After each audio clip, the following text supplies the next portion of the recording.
गंगापुर गांव में रघु अपनी पत्नी जानकी और बेटे गोपाल के साथ रहा करता था। रघु बहुत मेहनती था। वो मेहनत मजदूरी करके अपना घर चला रहा था। वहीं रघु की पत्नी जानकी भी बाजार में सब्जी बेचकर 2-4 पैसे कमा लिया करती थी। एक रोज सुबह सुबह रघु पूजा कर रहा था। हे भोलेनाथ, मेरे परिवार और बच्चों को खुश रखना। आपके नाम से मेरा दिन शुरू होता है और आपके नाम से ही मेरी रात होती है। रघु पूजा करने के बाद अपने बेटे गोपाल से कहता है, गोपाल, आज तुझे अपनी माँ के साथ बाजार जाना है क्योंकि कल तेरी माँ को चक्कर आ गया था। गोपाल बोला, ठीक है पिताजी, मैं शाम को माँ के साथ बाजार जाऊंगा। रघु भी काम पर जाते हुए कहता है, अच्छा तो जानकी, मैं चलता हूं, अपना ध्यान रखना और खाना खाकर ही बाजार जाया करो, कितनी गर्मी है। रघु इतना कहकर काम के लिए निकल पड़ता है। रघु एक बड़े से गोदाम में बोरियां उठाने और लादने का काम किया करता था और पूरी मेहनत से काम करता था। एक रोज देर शाम गोपाल अपनी माँ से कहता है, माँ, मेरा जन्मदिन आने वाला है। आप तो जानती हैं, नितिन और रिया का जन्मदिन उनके मम्मी पापा ने कितने धूमधाम से मनाया था। जानकी ने यह सुनकर कहा, हाँ, तो उनके माता पिता के पास अच्छा खासा पैसा भी तो है बेटा, लेकिन तू तो जानता है कि तेरे पिता इतना कमाते हैं कि 2 वक्त की रोटी का गुजारा हो जाए वही काफी है। गोपाल ने कहा, वो सब तो ठीक है माँ, लेकिन क्या पापा मेरे लिए छोटा सा केक भी नहीं ला सकते? जानकी ने कहा, मैं तेरे पापा से बात करूंगी, चल जा अभी पढ़ाई कर ले, तेरा 12वीं का एग्जाम आने वाला है। हाँ हाँ माँ, आप पिताजी से बात करना ताकि मैं अपने 2-3 दोस्तों को अपने जन्मदिन पर बुला सकूं। ये कहकर गोपाल पढ़ने चला गया। जानकी सोचती है, मेरा बच्चा कभी मुझसे कुछ भी नहीं मांगता, आज पहली बार इसने कहा है कि मुझे अपने जन्मदिन पर केक चाहिए, मैं इनसे बात करूंगी। अब देर शाम रघु घर आता है और जानकी सभी के लिए खाना लगाती है और खाना लगाते हुए अपने पति रघु से कहती है, सुनिए जी, आपको तो याद होगा ना कि गोपाल का जन्मदिन आने वाला है। रघु ने ये सुनकर कहा, अरे तुम कैसी बातें करती हो, भला मुझे अपने ही बेटे का जन्मदिन याद नहीं रहेगा? जानकी बोली, हाँ, तो मैं ये कह रही थी कि इस बार आप गोपाल के जन्मदिन पर उसके लिए एक छोटा सा केक ला देंगे। आप तो जानते हैं गोपाल कभी किसी चीज की जिद नहीं करता। रघु कहता है, अरे तो इसमें कौन सी बड़ी बात है, मैं अपने बेटे के लिए इतना तो कर ही सकता हूं। गोपाल भी रघु की बातें सुन रहा होता है और वो भी खुश था। अब अगले ही दिन रघु भोलेनाथ को जल चढ़ाकर काम के लिए निकल जाता है और पूरे दिन काम करने के बाद अपने मालिक से कुछ पैसे उधार लेने पहुंचता है। मालिक, क्या आप मुझे कुछ पैसे उधार दे सकते हैं? आप रोज मेरी पगार से थोड़े थोड़े पैसे काटकर अपना कर्ज का पैसा उतार लेना। रघु का मालिक जानता था कि रघु बेहद ही मेहनती और ईमानदार है, इसीलिए रघु का मालिक उसे पैसे तो दे देता है। लेकिन जब रघु उन पैसों को लेकर घर आ रहा होता है, तभी रघु के पीछे 2 चोर पड़ जाते हैं। रघु सोचता है, लगता है इन लोगों को मालूम है कि मेरे पास कुछ पैसे हैं, मुझे कैसे भी ये सुनसान रास्ता पार करना ही होगा। हे भोलेनाथ, मेरी रक्षा करना। इतना कहकर रघु जल्दी जल्दी चलने लगता है। सुनसान रास्ता पाकर जो 2 लोग रघु का पीछा कर रहे थे वो रघु को घेर लेते हैं। रघु उनसे कहता है, कौन हो तुम लोग और क्या चाहते हो मुझसे? देखो, तुम लोग जो भी हो मेरे रास्ते से हट जाओ, मुझे घर जाना है। उनमें से एक चोर बोला, चला जा, हमने कब रोका है, हमें तो बस पैसे चाहिए जो तेरे पास हैं। रघु हड़बड़ाकर कहने लगा, कौन से पैसे? मेरे पास कोई पैसे नहीं है, मैं तो खुद मजदूर आदमी हूं। तभी दूसरा चोर कहता है, शराफत से पैसे देता है या मार खाकर देगा? यहां तुझे बचाने वाला कोई दूसरा नहीं आने वाला। रघु कहता है, मेरे पास कोई पैसे नहीं है, मुझे जाने दो। ये ऐसे नहीं मानने वाला, इसे खर्चा पानी देना ही होगा। इतना कहने के बाद दोनों चोर रघु का पैसा छीनने लगते हैं और जब रघु उन्हें पैसे नहीं देता तो वो दोनों चोर रघु को खूब मारते पीटते हैं और रघु की हालत बिगाड़ देते हैं। अब एक चोर जाते जाते एक बड़ा सा पत्थर उठाता है और रघु के हाथों पर दे मारता है। रघु वहीं दर्द से बेहोश हो जाता है। हालांकि गांव के लोग जब उस रास्ते से गुजरते हैं तो वो रघु को उसके घर पहुंचा देते हैं और जब रघु को डॉक्टर के पास ले जाया जाता है तो डॉक्टर भी बता नहीं पाते कि रघु को ठीक होने में कितना समय लगेगा, क्योंकि रघु को उन चोरों ने पैसे छीनकर खूब मारा था। गोपाल उदास होकर रघु से कहता है, पिताजी, आप जल्दी ठीक हो जाइए। रघु भी उदास मन से कहता है, मुझे माफ कर दे बेटा, मैं तेरे लिए केक नहीं ला पाया। तभी जानकी कहती है, आप ऐसी बातें तो मत कहिए, अब तो बस भोलेनाथ से यही प्रार्थना है कि आप जल्द से जल्द ठीक हो जाएं। रघु की हालत ऐसी हो चुकी थी कि वो बिना किसी सहारे के चल भी नहीं पा रहा था। अब एक रोज रघु जानकी से बातें कर रहा होता है और उसी समय गोपाल कहीं बाहर से घर आता है। गोपाल जानकी से कह रहा था, एक तो मैं पूजा भी नहीं कर पा रहा हूं और मेरे मन में अजीब अजीब ख्याल आ रहे हैं। जब से मैं बीमार पड़ा हूं, एक बार मुझे भोलेनाथ के दर्शन को हरिद्वार जाने का मन है और लगता है मैं इस बार कांवड़ उठा भी नहीं पाऊंगा। जानकी कहती है, आप ठीक हो जाइए तो हम सब भोलेनाथ के दर्शन को चलेंगे। रघु मायूस होकर कहता है, मुझे नहीं लगता कि अब मैं ठीक हो पाऊंगा, लेकिन भोलेनाथ अगर मेरी सुन रहे हैं तो वो मेरी इस इच्छा को पूरा जरूर करेंगे। भोलेनाथ तो रघु की सुन ही रहे थे, लेकिन रघु का बेटा गोपाल, जो कि 17-18 साल का था, वो भी अपने पिता की बातें सुन लेता है। अब वो कांवड़ उठाने का मन बनाता है और जब इस बात को बीते हुए 2-3 दिन हो जाते हैं तो गोपाल अपनी माँ से कहता है, माँ, मेरे स्कूल की छुट्टियां चल रही हैं और मुझे हरिद्वार जाने का बहुत मन है, लेकिन मैं इस बार अकेले कांवड़ उठाकर हरिद्वार नहीं जाऊंगा, बल्कि पिताजी के साथ जाऊंगा। जानकी ये सुनकर कहती है, तेरा दिमाग तो ठीक है, तेरे पिताजी ठीक से चल भी नहीं पा रहे और तूने हरिद्वार ले जाने की बात कर रहा है। गोपाल कहता है, मैं अच्छे से जानता हूं कि पिताजी चल फिर नहीं पा रहे हैं, इसलिए तो मैंने कांवड़ बनाई है। ये कहते हुए गोपाल जानकी को कांवड़ दिखाता है। इसकी एक टोकरी में सामान और दूसरी टोकरी में पिताजी बैठेंगे। जानकी पूछती है, तू अपने पिताजी का भार उठा भी पाएगा? अभी तो तू बहुत छोटा है मेरे बच्चे, तू इतनी दूर नहीं चल पाएगा। गोपाल कहता है, जब भोलेनाथ ने खुद बुलाया हो तो ऐसे मना नहीं करते मां। क्यों पिताजी, ठीक कह रहा हूं ना? ये सुनकर रघु कहता है, जाने दो जानकी, अब हमारा बेटा बड़ा हो गया है और अगर वो अपने पिता को श्रवण कुमार की तरह तीर्थ यात्रा कराना चाहता है तो इससे अच्छे सौभाग्य की बात एक पिता के लिए हो ही नहीं सकती। रघु तो पहले से ही हरिद्वार जाने के लिए तैयार था। अब गोपाल अपने पिता को एक टोकरी में बिठाता है और दूसरी टोकरी में सामान लादकर हर हर महादेव के जयकारे के साथ कांवड़ लेकर हरिद्वार के लिए निकल पड़ता है। उसे रास्ते में एक बूढ़ा आदमी मिलता है और कहता है, अरे बेटा, मेरी मदद करो, मुझे भी हरिद्वार जाना है और मैंने दूर से तुम्हें अपने पिता को टोकरी में लाते देखा तो मैंने सोचा दूसरी टोकरी में तुम मुझे बिठा लोगे। गोपाल ये सुनकर बोला, अरे क्यों नहीं, आप इस सामान को हटाकर यहां बैठ जाइए और इसे अपने हाथों में पकड़ लीजिए, मैं आपको भी हरिद्वार तक ले चलूंगा। बूढ़ा आदमी कहता है, भगवान तुम्हें हमेशा खुश रखे, भोलेनाथ की कृपा तुम पर और तुम्हारे घर वालों पर हमेशा बनी रहे। ये सब देखकर रघु सोचता है, मेरा बेटा वाकई बहुत समझदार हो गया है।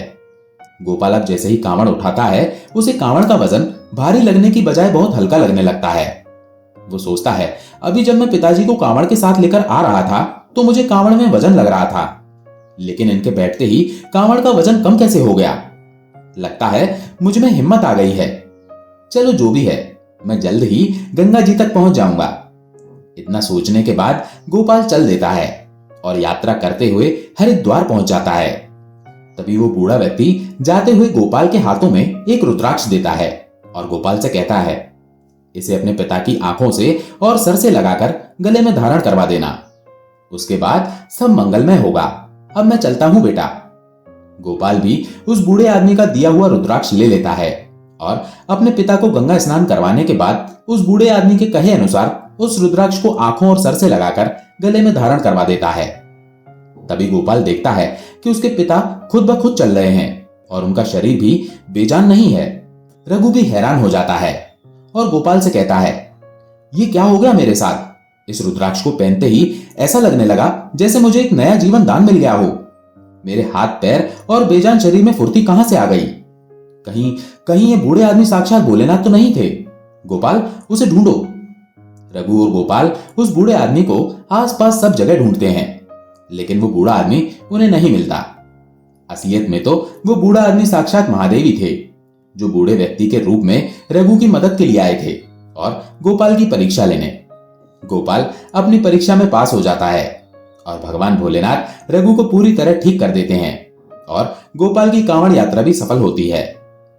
दोस्तों, आशा है ये कहानी आपको पसंद आई होगी। अगर पसंद आई हो तो वीडियो को लाइक करके कमेंट में ओम नमः शिवाय जरूर लिखें। ओम नमः शिवाय। मध्य प्रदेश के छतरपुर शहर के एक गांव में माधव नाम का एक कुम्हार रहता था। उसके घर के बाहर एक छोटा सा आंगन था जिसमें वो मटके बनाया करता था और फिर मटकों को बाजार में बेच दिया करता था। मटकों को बेचकर जो भी पैसे मिलते थे उससे माधव का घर चलता था। उसके घर में उसकी एक बूढ़ी मां थी। दोनों मां बेटे को जो भी रूखा सूखा मिलता उसी से अपना गुजारा कर लेते थे। माधव और उसकी बूढ़ी मां को महादेव के ऊपर बहुत विश्वास था। वो दोनों रोज पास के ही शिव मंदिर भी जाते थे और वहां जाकर शिव जी को जल भी चढ़ाया करते थे। कभी कभी माधव के मन में आता कि उसकी भक्ति में ऐसी क्या कमी है जो उसे इतने बुरे दिन गुजारने पड़ रहे हैं। लेकिन उसकी मां उसको समझाती थी और हमेशा यही कहती थी, भोलेनाथ के ऊपर हमेशा विश्वास रखो, वो जो भी करेंगे ठीक करेंगे। माधव रोज सुबह जल्दी उठ जाता। स्नान और पूजा पाठ करने के बाद वो अपने बनाए हुए मटकों को लेकर बाजार में बेचने के लिए चला जाता। उसकी मां को उसकी बहुत चिंता रहती थी। वो हमेशा उसको जाने से पहले यही बोलती थी, बेटा अंधेरा होने से पहले घर वापस लौट आना। एक दिन माधव मिट्टी के मटकों को सर के ऊपर रखकर बाजार जा रहा था। माधव रास्ते में जाते हुए सोच रहा था, मेरी मां बूढ़ी हो गई है और मैं उन्हें 2 वक्त की रोटी के अलावा और कुछ नहीं दे पाता। मुझे अपनी मां के लिए कुछ ना कुछ तो करना ही होगा। ये सोचता हुआ माधव थोड़ी देर में बाजार पहुंच गया। बाजार में पहुंचकर माधव ने मटके बेचने के लिए लोगों को आवाज लगाई।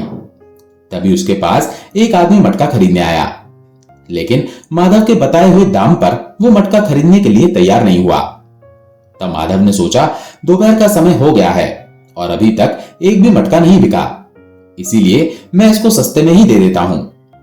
ये सोचकर माधव ने उसे सस्ते में मटका दे दिया। इसी तरह शाम तक सारे मटके बिक गए।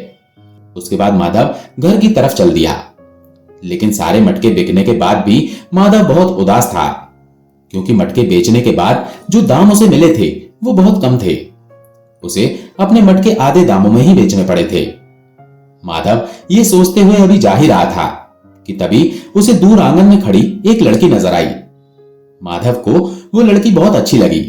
वो लड़की को देखकर सोचने लगा, ये लड़की कितनी सुंदर और प्यारी है। अगर इससे मेरी शादी हो जाए और ये मेरे घर में आ जाए तो मां को भी बहुत आराम रहेगा।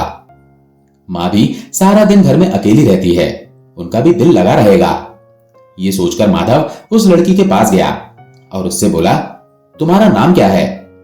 लड़की ने कहा, आपको क्या करना है मेरे नाम से?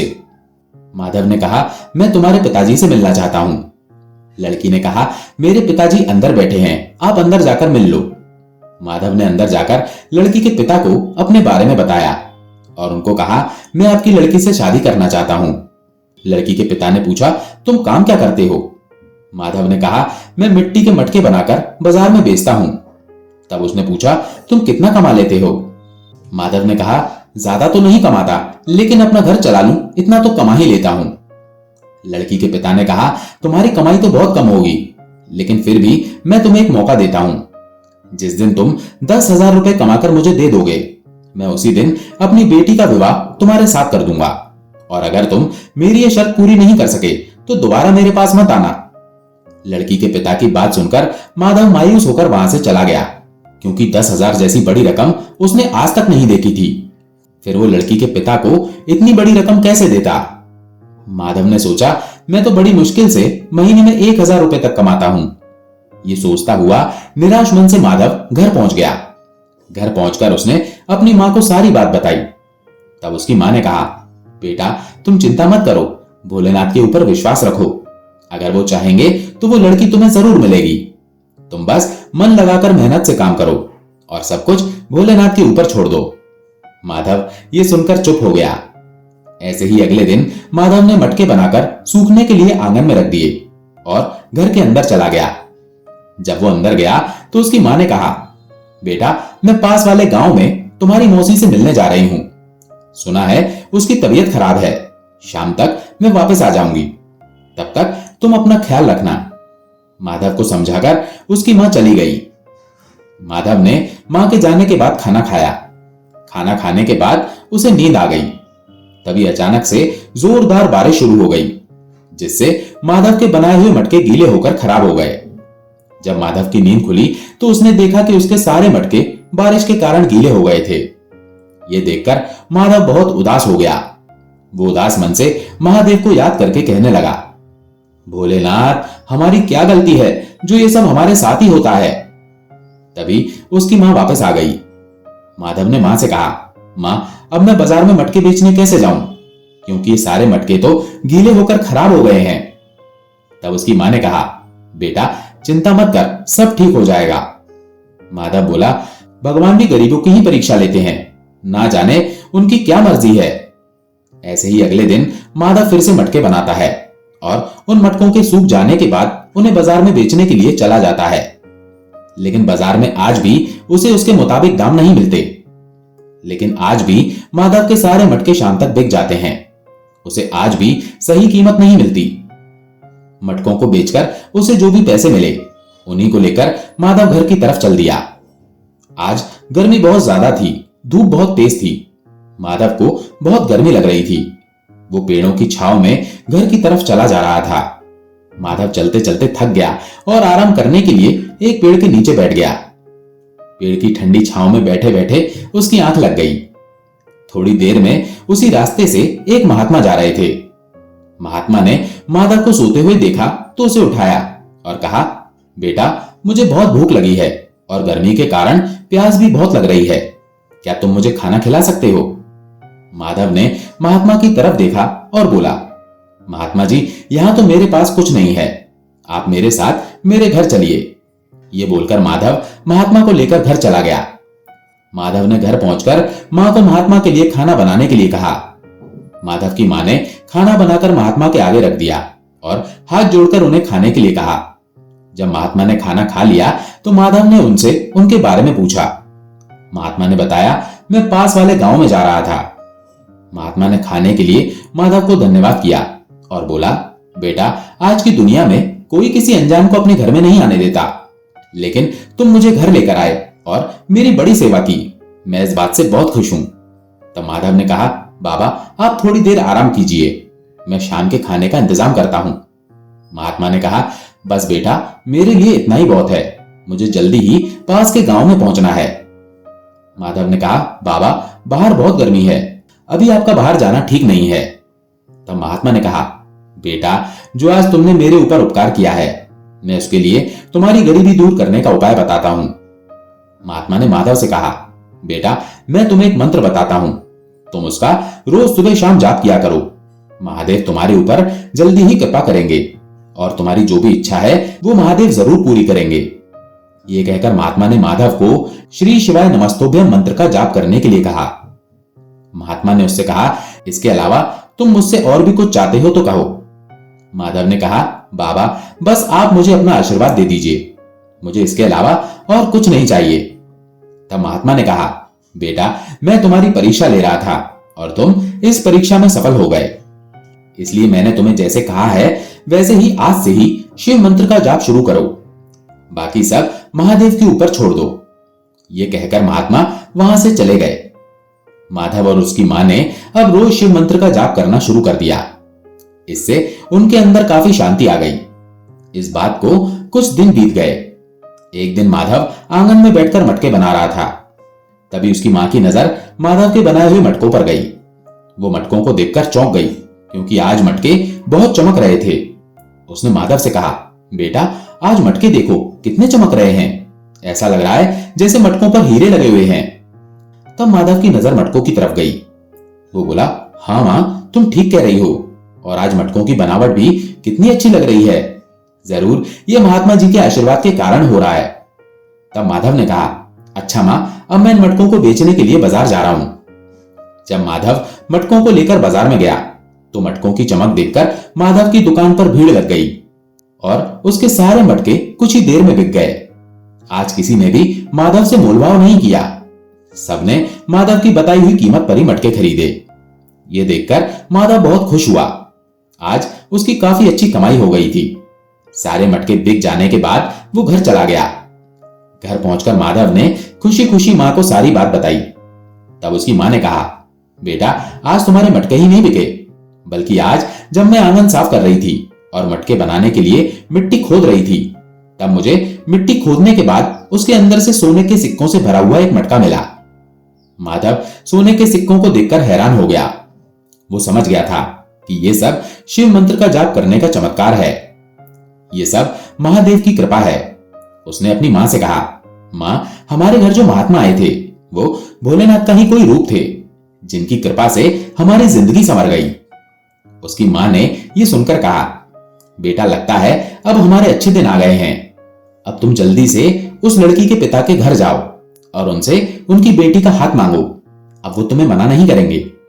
माधव अपने साथ कुछ सोने के सिक्के लेकर उनके घर गया और उनके पास जाकर सोने के सिक्के उनके आगे रख दिए। लड़की का पिता ये देखकर बहुत खुश हुआ। जब माधव ने उन्हें सोने के सिक्के रखने के लिए दिए तो वो सोने के सिक्के लेने से मना कर देते हैं और कहते हैं, बेटा, मैं तो यही चाहता था कि मेरी बेटी को अच्छा घर और अच्छा वर मिले, और अब मुझे लगता है कि तुमसे अच्छा वर मेरी बेटी के लिए कोई और मिल ही नहीं सकता। इस तरह माधव की शादी उस लड़की के साथ हो गई और वो खुशी खुशी अपना जीवन गुजारने लगे। अब शादी के बाद माधव और उसकी पत्नी रोज शिव मंत्र का पाठ जरूर करते और महादेव का नाम जपते। इस तरह माधव की जिंदगी खुशहाल हो गई। उसके बाद माधव ने महात्मा जी को ढूंढने की बहुत कोशिश की। आसपास के गांवों में भी पता किया, लेकिन वो नहीं मिले।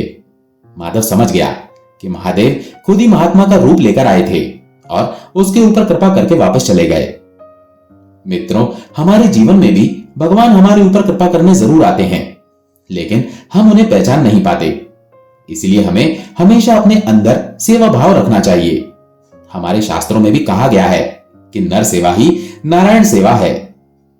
आशा है ये कहानी आपको पसंद आई होगी। अगर पसंद आई हो तो वीडियो को लाइक करके कमेंट में हर हर महादेव जरूर लिखें। भोलेनाथ आपकी सभी मनोकामनाएं पूरी करें। हर हर महादेव।